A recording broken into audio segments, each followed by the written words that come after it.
Hello students, welcome to prime educative.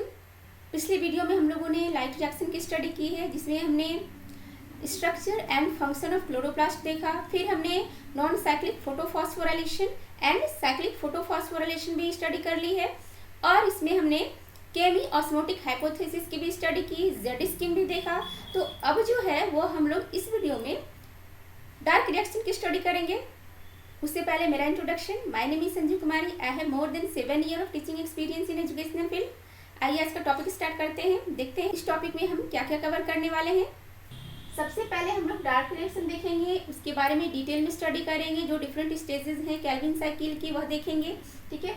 और उसके बाद फैक्टर्स अफेक्टिंग फोटोसिंथेसिस, फोटोसिंथेसिस को किन किन फैक्टर्स के द्वारा अफेक्ट किया जा सकता है या देखेंगे। इसमें एक्सटर्नल फैक्टर्स है like carbon dioxide, temperature, water. Internal factors में देखेंगे chlorophyll content, accumulation of and products, उसके बाद एनाटॉमी ऑफ लीफ। फिर number 3 is significance of photosynthesis. तो आइए स्टडी करते हैं डार्क रिएक्शन।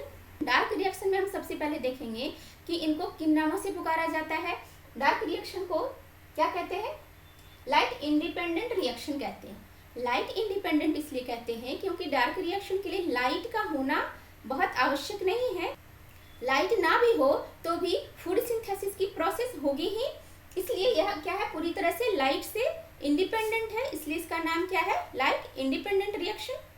लेकिन इसका मतलब यह बिल्कुल भी नहीं है कि यह प्रोसेस जो है वह डार्क में होती है, यानी अंधेरे में होती है। यह जो है पूरी तरह से लाइट रिएक्शन के प्रोडक्ट पर डिपेंडेंट है। लाइट का होना आवश्यक है क्योंकि जो इसके रॉ मटेरियल्स हैं वह क्या है, लाइट रिएक्शन में ही तैयार किए जाते हैं।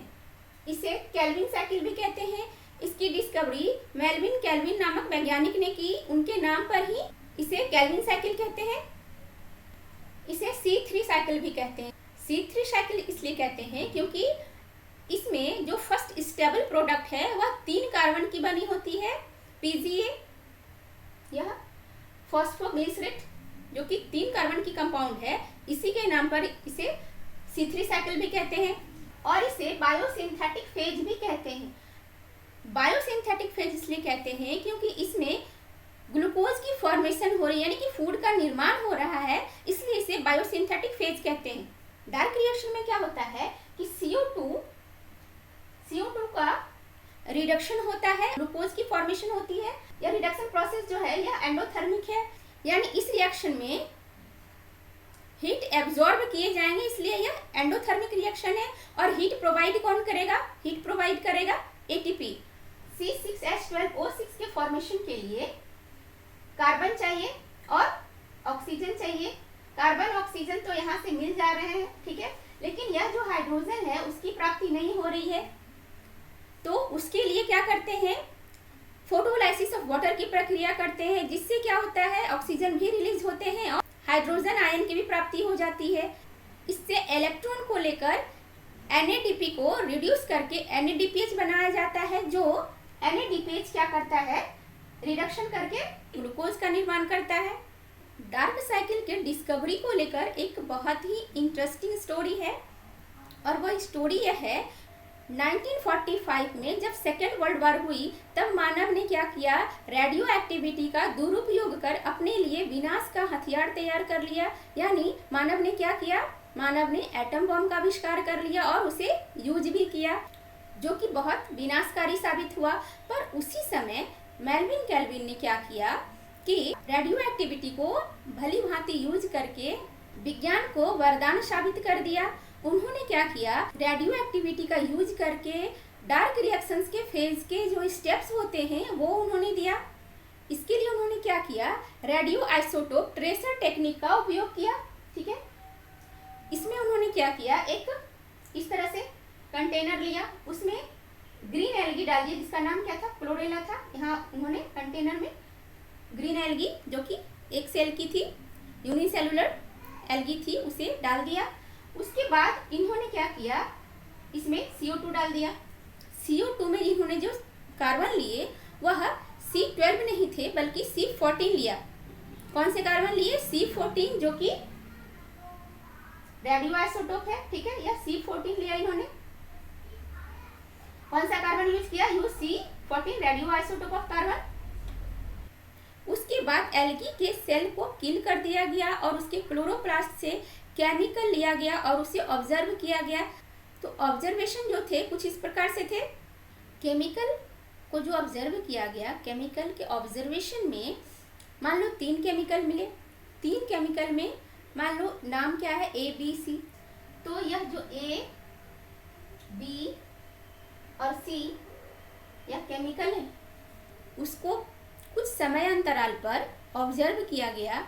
फिर कुछ समय अंतराल पर तीनों को ऑब्जर्व किया गया। मान लो 5-5 मिनट के बाद ऑब्जर्व किया गया। तो सबसे पहले ए को ऑब्जर्व किया गया, तो क्या पाया गया, ए जो है वह उसकी जो कार्बन है वह कौन सी है, C14 वाली कार्बन है, यानी कि रेडियो आइसोटोप वाली कार्बन है। और यह जो है 3 कार्बन की कंपाउंड है। फिर 5 मिनट बाद जब ऑब्जर्व किया गया तो पता चला कि बी के जो कार्बन हैं वह भी रेडियो आइसोटोप वाले हैं, C14 वाले हैं। उसी तरह से सी के भी बारे में क्या पता चला कि उसके कार्बन भी क्या है, रेडियो आइसोटोप वाले हैं। ठीक है, C14 कार्बन उसमें भी पाए गए। फिर क्या हुआ कि ये जो फर्स्ट प्रोडक्ट मिला ए, जो कि 3 कार्बन के कंपाउंड थे, तो उन्हें क्या लगा कि सारे ही प्लांट में जो फर्स्ट स्टेबल प्रोडक्ट होते हैं वह 3 कार्बन वाले ही होते हैं। उन्होंने क्या कहा कि ये 3 कार्बन के प्रोडक्ट हैं, तो पौधे का नाम भी C3 प्लांट रख दिया। लेकिन बहुत समय बाद तक भी इस तरह से रिसर्च होते रहे कि क्या वाकई में सारे पौधे में जो फर्स्ट स्टेबल प्रोडक्ट है क्या वह 3 कार्बन वाले ही हैं। पर वास्तव में कुछ सालों के बाद उन्हें यह बात पता लगी कि ऐसा नहीं है। कुछ प्लांट्स ऐसे भी हैं जिनमें फर्स्ट स्टेबल प्रोडक्ट जो है वह 4 कार्बन वाले होते हैं और उसका नाम है ऑक्सैलो एसेटिक एसिड। यह क्या है, यह जो है 4 कार्बन के कंपाउंड हैं। और इस तरह के जो प्लांट हैं जिनमें 4 कार्बन के कंपाउंड वाले प्रोडक्ट फर्स्ट स्टेबल प्रोडक्ट थे, उस प्लांट का क्या नाम दिया उन्होंने, C4 प्लांट। ऐसे प्लांट जिनके फर्स्ट स्टेबल प्रोडक्ट 3 कार्बन वाले कंपाउंड थे उनका नाम था C3 प्लांट और इनका क्या नाम है, C4 प्लांट। जब उन्हें पता चल ही गया कि फर्स्ट स्टेबल कंपाउंड 3 कार्बन वाले कंपाउंड है, यानी 3-फॉस्फोग्लिसरिक एसिड। यहाँ फॉस्फोरस जो है कार्बन के तीसरे पोजीशन पर अटैच है, इसलिए इसे 3-फॉस्फोग्लिसरिक एसिड कहते हैं। तो जब यहाँ पर 3 कार्बन प्रेजेंट है और इसे जब कार्बन डाइऑक्साइड से जोड़ा जाता है, यानी कार्बन डाइऑक्साइड में कितने कार्बन है, 1 कार्बन है, तो 3 और 1 4 कार्बन हो गए, है ना। 4 कार्बन हो गए और हमें बनाना क्या है, डार्क रिएक्शन में फूड की फॉर्मेशन हो रही है, यानी हमें ग्लूकोज बनाना है, C6H12O6। तो कार्बन हमें कितने चाहिए, कार्बन हमें चाहिए 6 और यहाँ 3 है और यहाँ 1, तो हो गए 4। तो 4 कार्बन तो हमें मिल गए, अब हमें और चाहिए 2। तो 2 कहाँ से मिलेंगे। तो साइंटिस्ट जो है वो बहुत दिनों तक रिसर्च करते रहे किसी ऐसे कंपाउंड की तलाश में जिसमें 2 कार्बन प्रेजेंट हो। बहुत सालों तक रिसर्च करने के बाद भी साइंटिस्ट को ऐसा कोई भी कंपाउंड क्लोरोप्लास्ट में नहीं मिला जो 2 कार्बन का कंपाउंड हो। बहुत दिनों के बाद रिसर्च के दौरान पता चला कि ऐसा एक कंपाउंड है जो 5 कार्बन का है, उसका नाम है RuBP। RuBP क्या है, 5 कार्बन का कंपाउंड है। इसका फुल फॉर्म होता है राइबोलोज बाइफॉस्फेट। तो अब यह 5 कार्बन का कंपाउंड RuBP जब कार्बन डाइऑक्साइड के साथ जुड़ेगा तो क्या बनेंगे, 5 कार्बन ये और एक 6, तो 6 कार्बन वाले कंपाउंड बनेंगे। पर पहला स्टेबल प्रोडक्ट कौन सा मिला, 3 कार्बन वाले कंपाउंड बनेंगे तो 6 कार्बन वाले कंपाउंड, लेकिन क्या है कि यह 2 बनेंगे, 3PGA एंड 3PGA। तो यह जो है RuBP यह क्या है, प्राइमरी CO2 एक्सेप्टर है। इसी प्राइमरी CO2 एक्सेप्टर की तलाश चल रही थी कि सबसे पहले CO2 को कौन एक्सेप्ट करेगा, है ना। तो यह जो 2 कंपाउंड वाले प्राइमरी CO2 एक्सेप्टर की बात चल रही थी, पर साइंटिस्ट को वह कंपाउंड मिले ही नहीं। तो उन्हें जो कंपाउंड मिले RuBP, तो यही क्या है, प्राइमरी CO2 एक्सेप्टर है। प्राइमरी CO2 एक्सेप्टर वह कंपाउंड है जो CO2 के साथ जुड़कर PGA का निर्माण करे। ठीक है, तो यहाँ क्या है, तो यह प्राइमरी CO2 एक्सेप्टर RUBP है। यह क्या करेगी, CO2 जो कि वातावरण से प्राप्त हो रहे हैं और कुछ CO2 माइटोकॉन्ड्रिया से भी प्राप्त होते हैं जो रेस्पिरेशन के दौरान CO2 छोड़े गए थे। ठीक है, तो यहाँ से CO2 किससे जुड़ेगी, RUBP से, यानी प्राइमरी CO2 एक्सेप्टर से जुड़ेगी और क्या बनाएगी, फर्स्ट स्टेबल प्रोडक्ट PGA, है ना। और इस प्रोसेस को क्या कहते हैं, कार्बोक्सिलेशन कहते हैं। कार्बोक्सिलेशन क्या है, addition of CO2 is called carboxylation. तो इस प्रकार से फर्स्ट स्टेप की शुरुआत हो गई। अब डिटेल में इस डायग्राम से समझते हैं। यह पूरी क्लोरोप्लास्ट की रचना है। लाइट रिएक्शन यहाँ थाइलाकोइड्स ग्राना में संपन्न होती है ना। और डार्क रिएक्शन कहाँ संपन्न होते हैं, स्ट्रोमा में। यह डार्क रिएक्शन जो है लाइट रिएक्शन की अपेक्षा थोड़ी धीमी होती है और यही जो है रेट ऑफ रिएक्शन को कंट्रोल करती है। क्वेश्चन अगर पूछे जाए कि फोटोसिंथेसिस की रेट को कौन कंट्रोल करता है, तो ये डार्क रिएक्शन कंट्रोल करता है, क्योंकि यह धीमी प्रक्रिया है। तो यही जो है रेट ऑफ फोटोसिंथेसिस को कंट्रोल करता है। कॉम्पिटिटिव एग्जाम में क्वेश्चन ऐसे भी पूछे जाते हैं कि डार्क रिएक्शन या सिथिरिस साइकिल, केल्विन साइकिल कहाँ संपन्न होती है, तो स्ट्रोमा में। लाइट रिएक्शन तो हम जान ही रहे हैं कि यहाँ संपन्न हो रही है, इस थाइलाकॉइड में। यह डार्क रिएक्शन जो है वह पूरी तरह से लाइट रिएक्शन के प्रोडक्ट पर आश्रित है। लाइट रिएक्शन में हमने देखा किस तरह से लाइट जो है वह एंटीना पर यानी लाइट हार्वेस्टिंग कॉम्प्लेक्स पर पड़ी और फोटो सिस्टम 2 पर जब सूटेबल वेवलेंथ की लाइट पड़ी यानी कि 680 नैनोमीटर की लाइट पड़ी, तो क्लोरोफिल ने क्या किया, 2 इलेक्ट्रॉन उछाल दिए और फिर यह एक इलेक्ट्रॉन ट्रांसपोर्ट चेन के द्वारा फिर फोटो सिस्टम 1 में गए और वहाँ फिर सूटेबल वेवलेंथ की लाइट पड़ी 700 नैनोमीटर की, और फिर वहाँ जो क्लोरोफिल प्रेजेंट थे उसने भी अपने इलेक्ट्रॉन उछाल दिए और इस तरह से क्या हुई कि NADPH की फॉर्मेशन होती है और ATP की फॉर्मेशन होती है ना। तो यह सब हमने लाइट रिएक्शन में देख लिया है। लाइट रिएक्शन के 2 इंपॉर्टेंट प्रोडक्ट होते हैं, NADH एंड ATP। तो वही जो मेन प्रोडक्ट है NADPH एंड ATP यहाँ पर क्या करेंगे, फ्यूल का काम करेंगे, ईंधन का काम करेंगे। उसी के बेस पर यह डार्क रिएक्शन की सारी प्रोसेस संपन्न होती है। स्टेप्स देखिए कुछ इस प्रकार से है, पहले एक एक करके देख लेते हैं। कार्बोक्सिलेशन है, फिर रिडक्शन है और रीजेनरेशन है। तो अभी हमने सबसे पहले क्या देख लिया, कार्बोक्सिलेशन यानी कि addition of CO2 is called carboxylation. किस प्रकार से RUBP से यह जो राइबोलोज बाइफॉस्फेट है इससे कार्बन डाइऑक्साइड अटैच हुए और 6 कार्बन कंपाउंड की निर्माण हुई। और वैज्ञानिकों ने क्या कहा था कि फर्स्ट स्टेबल कंपाउंड जो है वह 3 कार्बन वाले कंपाउंड है, यानी यह जो 6 कार्बन वाले कंपाउंड है वो क्या हुआ कि 3 कार्बन और 3 कार्बन में विभक्त हो गए।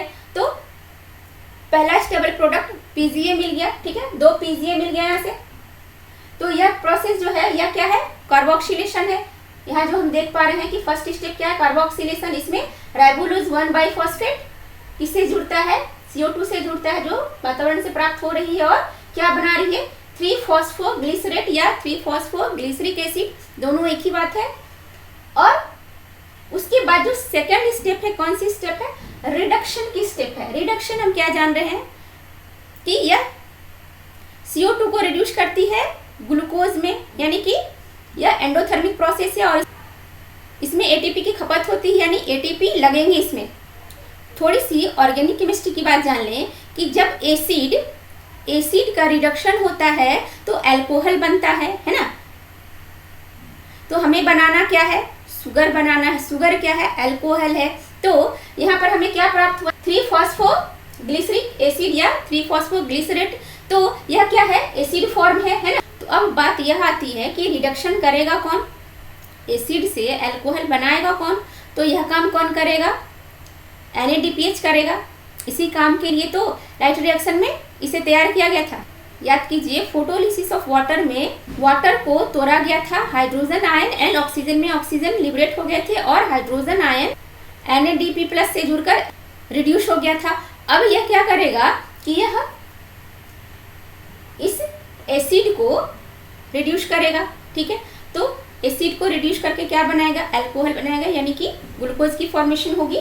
तो यहाँ पर हम क्या जान रहे हैं कि दो कंपाउंड बने हैं। यहाँ पर देखिए आप 3PGA 2 कंपाउंड बने हैं। तो जो NADPH यूज होगी रिड्यूस करने के लिए वह भी कितनी होगी, 2 होगी। और रिडक्शन जो है एंडोथर्मिक प्रोसेस है, यहाँ से हम जान रहे हैं कि एंडोथर्मिक प्रोसेस है। और क्या होगी, इसमें एनर्जी लगेगी। यह एनर्जी कौन प्रोवाइड करेगी, ATP करेगी। तो 2 कंपाउंड है ना, तो ATP भी 2 लगेंगे, ठीक है ना। तो इस तरह से हम क्या देख रहे हैं, 2 ATP लगे यहाँ और NADPH भी 2 लगे, है ना। और रिडक्शन के बाद क्या बचे, ADP और NADP प्लस इनऑर्गेनिक फॉस्फेट। और रिडक्शन के बाद बनती क्या है, ट्रायोज फॉस्फेट बनती है, ठीक है। यह 3 कार्बन की कंपाउंड है। इससे सुक्रोज, स्टार्च कुछ भी बन सकता है। तो इससे क्या बनता है, शुगर बनता है, ठीक है। हमें सिर्फ क्या जानना है कि किस तरह से ग्लूकोज की फॉर्मेशन हो रही है। तो यहाँ ग्लूकोज जो है वह 6 कार्बन वाले कंपाउंड है। तो यहाँ पर कितनी बनेगी, ट्रायोज फॉस्फेट 2 बनेगी। तो ट्रायोज फॉस्फेट कितने बने, 2 बने। और यह जो है फिर क्या होगा, थर्ड स्टेप में जाते हैं। थर्ड स्टेप क्या है कि RUBP की फिर से फॉर्मेशन करेंगे नेक्स्ट साइकिल के लिए, यानी कि इसका रीजेनरेशन करेंगे फिर से CO2 को फिक्स करने के लिए। तो अब क्या है, रीजेनरेशन। अब रीजेनरेशन करना है तो क्या है, इसमें भी ऊर्जा लगेगी, है ना, ATP खर्च होंगे। तो इसमें क्या है कि एक ATP खर्च हुए और क्या बने, ADP बन गए। फिर यह राइबोलोज 1,5 बाइफॉस्फेट क्या है, CO2 के साथ कंबाइन करेंगे और फिर से कार्बोक्सिलेशन की प्रक्रिया शुरू होगी। और यह सारी प्रक्रिया जो है, स्ट्रोमा में जो भी प्रक्रिया होती है वह एंजाइम के द्वारा नियंत्रित होती है। तो यह कार्बोक्सिलेशन जो है किस एंजाइम के द्वारा नियंत्रित होगी, rubisco. Rubisco is most abundant protein. यह क्या है, प्रोटीन है। हम जानते हैं कि एंजाइम क्या होते हैं, प्रोटीन होते हैं। तो इस प्रकार से हम क्या देख रहे हैं कि लाइट रिएक्शन के प्रोडक्ट जो है ATP और NADPH यहाँ पर केल्विन साइकिल में खर्च हो रहे हैं, है ना। NADPH क्या करती है, CO2 को रिड्यूस करती है।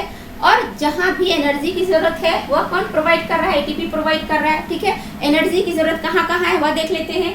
एनर्जी की जरूरत रिडक्शन में है और रीजेनरेशन में है ना। कार्बोक्सिलेशन में एनर्जी की जरूरत नहीं पड़ी, पर यहाँ रिडक्शन और रीजेनरेशन जो है इसमें क्या है, एनर्जी की खपत हुई। यहाँ पर 2 एनर्जी की खपत हुई, 2 ATP की खपत हुई और यहाँ पर 1 ATP की खपत हुई। यानी एक साइकिल में कितने ATP लग रहे हैं, 3 ATP लग रहे हैं। 1 साइकिल में 3 ATP खर्च हुए एंड 2 NADPH।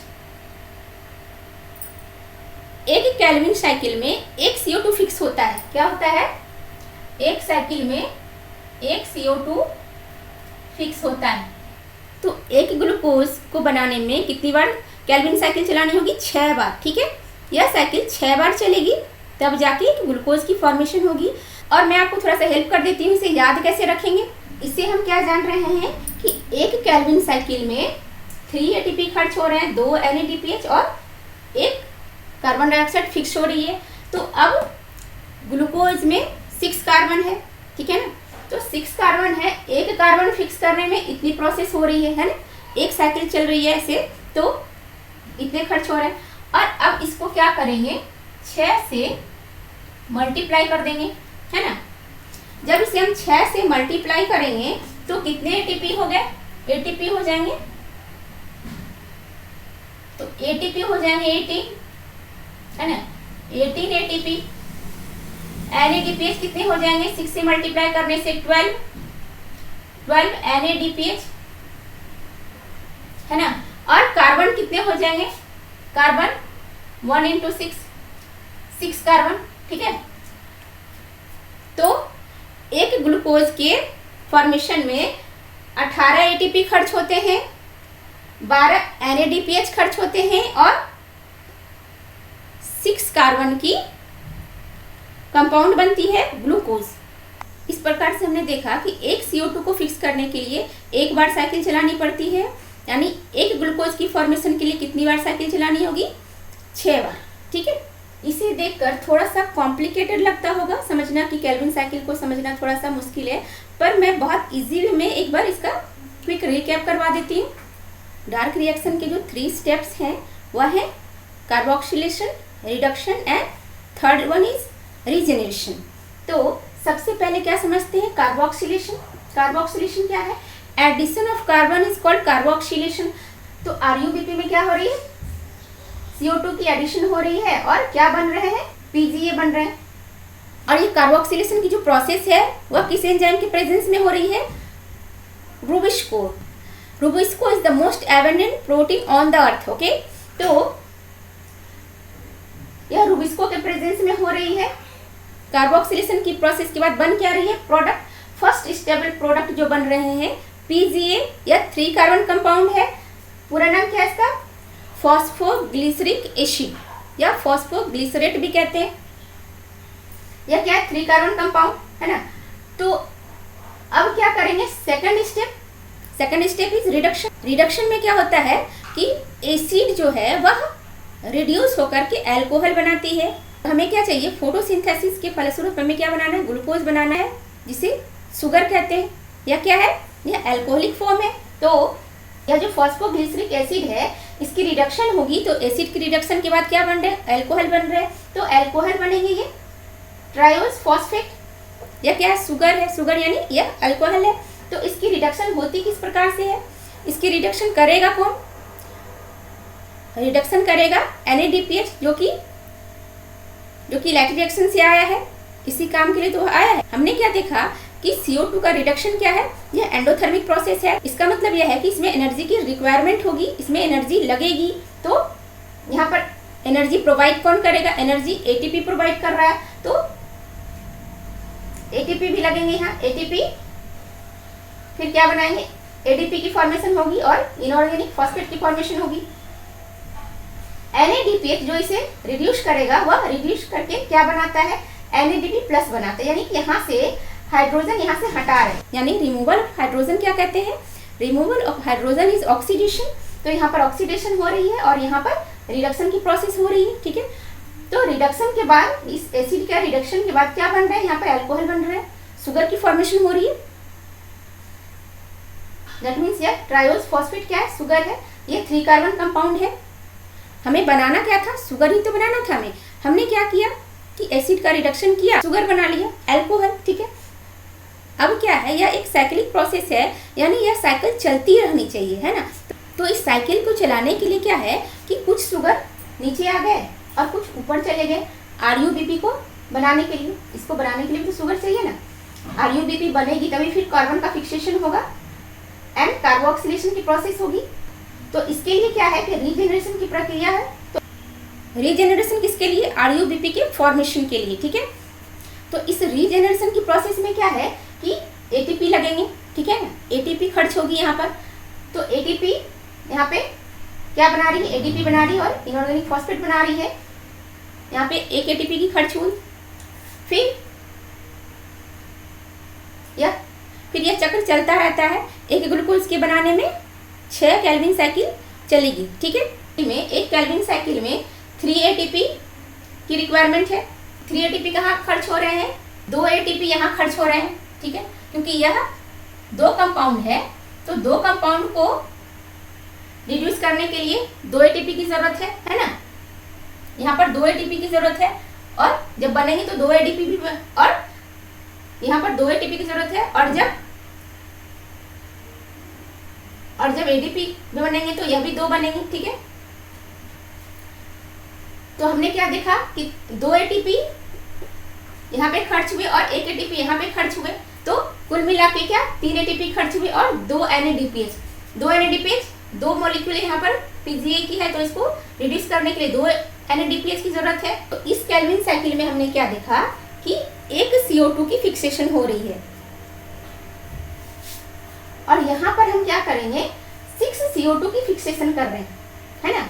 सबको 6 से मल्टीप्लाई कर देंगे। यहाँ पर 2 PGA है तो 6 से मल्टीप्लाई करेंगे, यानी 12 हो गए यहाँ। ठीक है ना, तो ये 3 कार्बन कंपाउंड है, तो 12 से हमने मल्टीप्लाई किया तो 36 कार्बन तो यहाँ पर 36 कार्बन है, तो यहाँ पर 36 कार्बन बने। उसके बाद यहाँ NADPH भी 2 कंपाउंड को रिड्यूस करने में 6 से मल्टीप्लाई किया हमने तो 12 हो गए, है ना।